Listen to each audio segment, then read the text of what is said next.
তারপর মাস্কাট দিয়ে স্ট্রেট সোজা একটা দিলেন। উপস্থিত সাহাবাদেরকে বললেন, বলতে পারবে কি এই আয়াতগুলোর মানে কি? এই যে আমি আঁকাআঁকি করলাম এর ব্যাখ্যা জানো? ক্বালু আল্লাহু ওয়া রাসূলুহু আ'লাম। উপস্থিত সাহাবারা জবাব দেন, আল্লাহ এবং রাসূলই ভালো জানেন। সাহাবারা আন্দাজে কথা বলতেন না। আমরা তো আন্দাজে কিছু করে দেই, ঠিক না? আন্দাজে কথা বলা কি ভালো না? ওয়ালা তাকফু মা লাইসা লাকা বিহি ইলম। কোরআনের অর্ডার হলো, যে বিষয় তুমি জানো না সে বিষয়ে তুমি কথা বলো না, চুপ করে অথবা বলো আমি জানি না। এখান থেকে আমরাও শিখব, না জেনে কোনো মন্তব্য আমরা করব না, না জানলে চুপ থাকবো, অথবা বলে দেবো আমি জানি না, লা আদরি। উপস্থিত সাহাবারা কেউ জানেন না এই আয়াতের মানে কি। ক্বালু আল্লাহু ওয়া রাসূলুহু আ'লাম। বরং তারা বললেন, যিনি লিখেছেন তিনি নবী, তিনি রাসূল, আল্লাহ তাকে পাঠাইছে, আল্লাহ তো সবই জানে। আর যিনি আঁকছেন তিনি জানবেন, কেন আঁকলেন, কি আঁকলেন আমরা জানি না। এবার প্রিয় নবী সাল্লাল্লাহু আলাইহি ওয়াসাল্লাম বললেন, শোনো, এই যে আঁকা পাকা যতগুলা দেখো সবগুলো জাহান্নামের রাস্তা, আর মাঝখানে সোজা একটা, এটাই হলো আল্লাহর জান্নাতের রাস্তা। এবার একটু আপনারা জবাব দিয়েন, জান্নাতের রাস্তা কয়টা? সবাই একটু দয়া করে বলেন না, কয়টা? বাঁকা না সোজা? সোজা। এটার নাম হচ্ছে সিরাতাল মুস্তাকিম। সিরাত মানে রাস্তা, মুস্তাকিম মানে সোজা। যেটা আপনি প্রতিদিন নামাজে দাঁড়িয়ে বারবার আল্লাহর কাছে চান, ইহদিনাস সিরাতাল মুস্তাকিম, আল্লাহ তুমি আমার এই রাস্তাটা একটু চিনে দাও, এই রাস্তাটা চিনে দাও। এটা খুব করে দোয়া করবেন, মন থেকে করবেন, কারণ বাংলাদেশের অধিকাংশ মানুষ এই রাস্তা ভুল করেছে, তারা বাঁকা রাস্তায় ঢুকে গেছে। অধিকাংশ, হতে পারে ১০০ মাঝে ৯০-এরও বেশি। এই যে আজকের মাহফিল আছে, এখানে অসংখ্য লোক বাঁকা রাস্তায় ঢুকে গেছে, সুদের টাকা লাগাই রাখছে। এমন বিচারজন কি আজকের মাহফিলে নাই? আপনি সোজা রাস্তায় নাই। ঘুষ খাচ্ছেন, আপনি সোজা রাস্তায় নাই। ওজনে কম দিচ্ছেন, মালে বেজাল দিচ্ছেন, মানুষ ঠকাচ্ছেন, আপনি সোজা রাস্তায় নাই। বোনের হক, ভাইয়ের হক জোর করে ভোগ করতেছেন, আপনি সোজা রাস্তায় নাই। আপনি কোরআন কায়েমের পক্ষে নাই, আপনি বরং ধর্ম নিরপেক্ষ রাজনীতি করছেন। আল্লাহর কসম, আপনি সোজা রাস্তায় নাই, আপনি বাঁকা রাস্তায় ঢুকে দিচ্ছেন।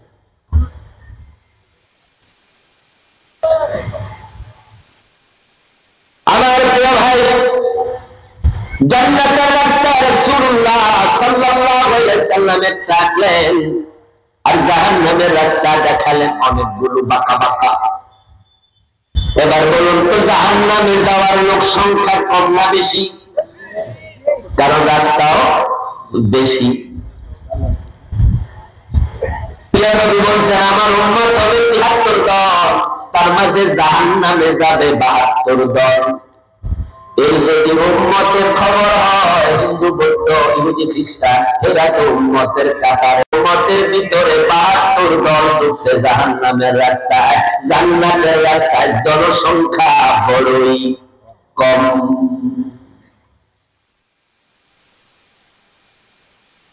একটি জান্নাতের রাস্তা, নদী অসংখ্য গণিত, তার ছিল একটা। এখন জান্নাতে যেতে হলে সে একটা রাস্তায় আপনাকে আমাকে ঢুকতেই হবে, এখানে কোনো কম্প্রোমাইজ করা যাবে। ওই রাস্তায় যারা ঢুকবেন তাদেরকে একটি দাওয়াত মেনে নিতে হবে, যে দাওয়াতটা আল্লাহর নবীগণ দিয়েছেন। যারা গ্রহণ করেছে তারাই জান্নাতি, ওই দাওয়াত যারা গ্রহণ করে নাই তারা জাহান্নামী। দাওয়াতের দুটি অংশ একসাথে মানতে হবে। বাংলাদেশের লোকেরা দাওয়াত মানে নাই তা নয়, না মানলে তো 92% মুসলিম হতো না। আমার দেশে 8% আছে অমুসলিম।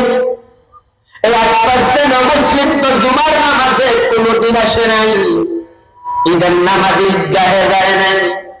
আমাদের মতো তারা কালেমা লা ইলাহা ইল্লাল্লাহর ঘোষণা দেয় না। ওই 8% অমুসলিম তারা তো জান্নাতের রাস্তার কাছেও আসতে রাজি না। যারা 92% নিশ্চয় তারা জান্নাতে যাওয়ার মন আছে, চিন্তা আছে, তাই তো তারা জান্নাতের রাস্তায় চলতে চায় বলে কালেমার স্বীকৃতি দেয়। জুমার নামাজেও হাজির হয়, মানুষের জানাজার নামাজে উপস্থিত হয়, ঈদের নামাজ পড়তে যায়, কিন্তু পেছ লাগাইয়া দিছে ওই জান্নাতে যাওয়ার জন্য যে একটা দাওয়াত গ্রহণ করতে হয় তার দুটা অংশ তারা দুইটা মানে না, একটা মানতে রাজি আর একটা ছেড়ে দিয়েছে। অথচ দীক্ষা কোন জিনিস আল্লাহ গ্রহণ করেন না। নবীদের দাওয়াত ছিল একটা, আমি আবুদুল্লাহ কিন্তু অংশ ছিল দুটা। ওয়াও ওয়াও আমি আবুদুল্লাহ ওয়া ওয়া জিতানিবু। ওয়া শব্দের বাংলা অর্থ হলো, বলেন দেখি কারা পারে? ওয়া শব্দের অর্থ কি? এবং। এখন তো শুনছেন হুজুররা কইছে যারা জানে। আচ্ছা, এবং শব্দের পরে কি শব্দ থাকে না থাকে? এবং তো তখনই বলে যখন আগে একটা থাকবে পরে একটা থাকবে। যেমন আপনি যদি বলেন যে আমি গিয়েছি এবং, তখন কিন্তু শ্রোতা অপেক্ষা করবে নিশ্চয়ই কথা কিছু আরো বাকি রয়েছে। আল্লাহর সব নবী দাওয়াত দিল আমি আল্লাহর ইবাদত করো, ওয়াজিতানিবুত তাগুত। এবং এই যে এবং এর পরে কি আছে? বাংলাদেশের অনেক লোক শুনতে চায় না।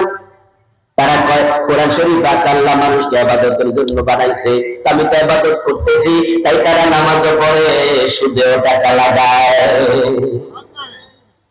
ইবাদত তো করতেছি, রোজা রাখি, নামাজ পড়ি, গোশ খাই, লুটিস, আল্লাহ রহমান আল্লাহ রাহিম, এগুলো আল্লাহ মাফ করে দেবে এই আশায় তারা বসে আছে। তারা ইসলামকে দুভাগে ভাগ করেছে, সুবিধা মতো মানে, অসুবিধা হলে সারা। আমার দেশ বাংলাদেশে যে নোটগুলো বর্তমানে বাজারে চলমান, সবচেয়ে দামি নোট যেটা, এটা কত টাকার নোট? 1000 টাকার নোট। আপনি পাকুন্দিয়া বাজার যাবেন, বাড়ির পাশে বাজার, মাগরিবের পরে আপনার ওয়াইফ বলল যে ঘরে একটা মোমবাতি কিনা দরকার, হঠাৎ বিদ্যুৎ চলে যায়, কেরোসিন নাই, একটা মোমবাতি নিয়ে আসেন তো যান। 10 টাকা দামের মোমবাতি কেনার জন্য বাজারে রওনা দিলেন। ডয়ার খুলে, ক্যাশ খুলে দেখেন যে 1000 টাকার একটা নোট আছে মানি ব্যাগে, ডয়ারে আর কোনো টাকা নাই। মনে মনে ভাবলেন এই টাকা নিয়ে যদি বাজারে যাই, পকেট থেকে হারিয়ে যায়, আমি বুড়া মানুষ, পকেট মার যদি নিয়ে যায় অথবা রাস্তায় হারাইয়া যায়, তাহলে তো 1000 টাকা লস হয়ে গেল। কিন্তু বাংলি নাই, টাকা ছাড়া বাজারে গেলে মোমবাতিও পাবো না। এখন কি করি? এত বড় ঝুঁকি নেওয়া কি ঠিক হবে? এটা পাইবা 1000 টাকার নোটের মাঝখান দিয়া সিরা লাইলেন, প্রত্যেকটা ডয়ারে রাইখা তালা লাগাইয়া মনে মনে ভাবলেন যদি এটা হারায় 500 তো থাকলো। এই বুদ্ধি কইরা বাজারে গেছেন, যাইয়া দোকানদারে বলে ভাতিজা এটা মোমবাতি দাও 10 টাকা, আর 490 টাকা আমারে ফিরাই দাও। দিবে? দিবে? কেন দিবে না? অর্ধেক না আছে।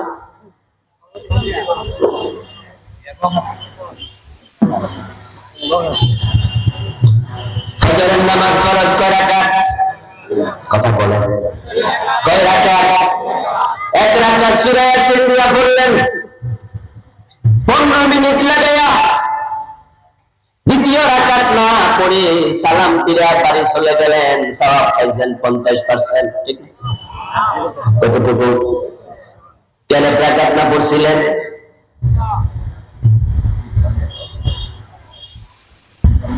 বাংলাদেশের ইসলাম চলছে এভাবেই চলছে। অধিকাংশ মানুষ জিজ্ঞাসা করলে, হুজুর ওয়াজ করছেন, ওয়াজ ঠিক, তবে সব কি আর মানন যায়নি? বলে না, বলে না, হুজুর ওয়াজ ঠিক, কথা ঠিক, সবই মানা উচিত, কিন্তু সব তো পারি না। অথচ আল্লাহ বলেছেন, ইউকাল্লিফুল্লাহু নাফসান ইল্লা উসআহা, মানুষের সাধ্যের বাইরে আল্লাহ কোনো দায়িত্ব দেয় না। তো পারি না এই শব্দটা আপনার ভুল কথা। যদি না পারতেন এই দায়িত্ব আল্লাহ আপনাকে দিতেন না। আচ্ছা, আজকে যারা এখানে আছেন সুদে টাকা লাগাইছেন, যদি আজকে সিদ্ধান্ত নেন যে এখন থেকে সুদ খাবো না, এই সিদ্ধান্ত নেওয়া কি অসম্ভব না সম্ভব? তো পারি না তো লোকেরা এই যে বললেন যে পারি না, এই কথাটা মিথ্যা কথা না, আপনি রুটি অফিসার যদি ঘোষণা করে যে না আমি ঘোষ খাবো না, আমার দয়ালে কোনো ঘোষ ঢুকবে না, আমি মানুষ থেকে 1 পয়সা ঘোষ নেব না, বরং কাগজপত্র যাচাই করে নিজের সব কাগজে সাইন করে আমি সামনে পাঠিয়ে দেবো। ঘোষ আমার জন্য আল্লাহ হারাম করছে, আমিও হারাম করলাম, এই সিদ্ধান্ত নেওয়া কি অসম্ভব না সম্ভব? তো আপনি বললেন যে পারি না, এটা মিথ্যা। আপনারা যারা ওজনে কম দেন, মানে বেজাল দেন, আপনি যদি সিদ্ধান্ত নেন যে আমি 2 নাম্বারই করবো না, এটা কি অসম্ভব? কেন বললেন পারি না? আল্লাহর উপরে তহমত দিলেন, হুজুর ওয়াজ ঠিক কিন্তু পারি না। তাহলে এর মানে হলো আল্লাহ এমন দায়িত্ব দিয়েছে যে দায়িত্ব আপনার পক্ষে সম্ভব। আল্লাহকে আপনার আকাশ দিয়ে উড়াই দিতে গেছিল, আপনার পায়ে হেঁটে মসজিদে যাইতে কইছে, তাকে মসজিদে না গিয়ে ঘরে নামাজ পড়ছেন, আপনি বলেন পারি না। হ্যাঁ, যদি কখনো আপনি পায়ে হাঁটতে অক্ষম হন, আল্লাহ বলে ঘরে নামাজ পড়ো, অসুবিধা নাই, কিন্তু দাঁড়াতে পারি না, বসে পড়েন, বসে পারি না, শুয়ে পড়েন। আচ্ছা, শুয়ে কি ইশারা নামাজ পড়া যায় না? তো বেনামাজি কয় হুজুর পারি না, কথা কি সত্য না মিথ্যা? প্রত্যেকটা ক্ষেত্রে আপনি মিথ্যা রাস্তা দিচ্ছেন আর বলছেন পারি না। নবীদের দাওয়াতের অংশভুক্তি ছিল প্রথম অংশ নিয়ে আল্লাহর ইবাদত করো, দ্বিতীয় অংশ হলো এবং তাগুতের সাথে সম্পর্ক বিচ্ছিন্ন করো। আপনি যদি জান্নাতে যেতে চান, নবীদের দাওয়াতের 2টি অংশ একসাথে মেনে নিন। ইবাদত আল্লাহ করবেন এবং দুনিয়ার কোন তাগুতের সাথে সম্পর্ক আপনি রাখবেন না। যদি 2টা একসাথে ধারণ করেন, তাহলে আপনার মৃত্যুর পূর্বে ফেরেশতারা আপনাকে জান্নাত দেখাইয়া তারপরে মৃত্যু দেবে।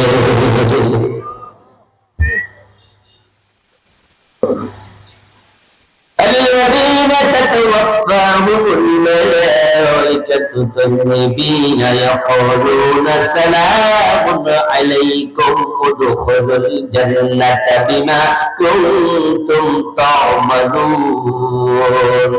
যারা পবিত্র আত্মা, ভালো মানুষ, আল্লাহ কোরআনে বলেন তাদেরকে সালাম দেওয়ার জন্য মৃত্যুর পূর্বে আমি ফেরেশতা পাঠাইয়া দেই। ওই ফেরেশতারা তার কাস্তার চিয়রের পাশে বসে তাকে আমার জান্নাত দেখাইয়া তারপরে মৃত্যু দেবে। উদখুলুল জান্নাহ আই উদখুল হাযিহিল জান্নাহ। ফেরেশতারা আপনাকে বলবে, আল্লাহর বান্দা বিমা কুনতুম তা'মালুন, তুমি যে দুনিয়ায় নবী যা বলছে সেটা মানছো, আমল করছো, তোমার আমল ভালো ছিল, এটা তোমার জান্নাত।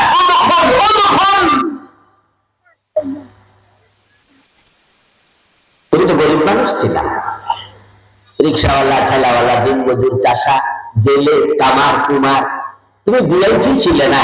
তোমার ঘরের মাঝে এক পাশে তুমি গরু পালতা, আরেক পাশে তুমি থাকতা, মাঝখান দিয়ে ছিল বেড়ার পাটিশান। গরু প্রস্রাব করলে উৎকট দুর্গন্ধ তোমার নাকে আসতো। তুমি উত্তম সুগন্ধি কিনার টাকা ছিল না, তবে তুমি হারাম খাও নাই, চুরি ডাকাতি করো নাই, কষ্ট করছো। এই জন্য আল্লাহ আজকে তোমাকে জান্নাতে আতর পাঠাইছে, আমরা তোমার নাকের ডগায় সেটা ছিটাইয়া দিলাম। মাহুম হানুকুম মিন হানুকিল জান্নাহ। আল্লাহ তাআলা ফেরেশতা পাঠায়, প্রিয় নবীজি বলেছেন জান্নাতের আতর পাঠায়।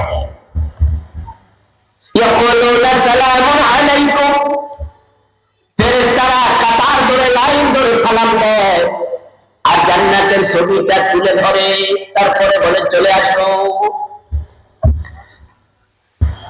তখন তাদের দেহ থেকে আত্মা বের হয়, তাখরুজু বেরিয়ে যায় তাদের প্রাণবায়ু ওই পানির মতো, কালকাতারাতি ওই বিন্দুর মতো, যেমন মশক ঢেলে দিয়ে ত্যাগ করলে কামা ইয়াখরুজুল মাউ মিনাস সাকা, ওই মশক কাট করলে মশক থেকে পানি যেমন আলতো ভাবে বেরিয়ে যায়, ধাক্কা দেওয়া লাগে না। আল্লাহর জান্নাত দেখার সাথে সাথে প্রাণবায়ু বেরিয়ে যায়, কোনো কষ্ট পায় না,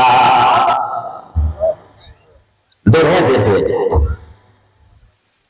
আর যারা উল্টা পাল্টা চলছেন, বাঁকা রাস্তায় ঢুকে গেছেন, আচ্ছা আমার অতটুকু যেটুকু করেছি, আমার মনে অতটুকু করার পরে এখন যদি আপনাদের হাতে কাগজ কলম দিয়ে দিই যে সোজা রাস্তায় কেডা আছেন, বাঁকা রাস্তায় কেডা আছেন, আমার মনে হয় অন্যকে জবাব দেওয়া লাগবে না, নিজেই টের পাইবেন। যে আজকে কয়টা মিশা কথা বলছেন আমি জানি না, আমরা তো জানি নাকি, যে আজকে কারে ঠকাইছেন, আজকে কারা সুদের লেনদেন করছেন, আজকে কারা অফিসে ঘুষ খাইছে, আজকে কারা নামাজ কাজা করছে, এমন লোক আছে না এখানে জোহর পড়ে নাই? আজকে যারা জোহরের নামাজটা পড়ে নাই, ফজরের নামাজটা পড়ে নাই, এই যে সোজা রাস্তায় উঠছে, নিজে বুঝবেন যে কে কোন রাস্তায় আছে। যদি আপনি বাঁকা রাস্তায় থাকেন তাহলে আপনাকে ফেরেশতা সালামও দেবে না, আপনার নাকের ডগার মাঝে আতরও ছিটাবে না, বরং কি করবে,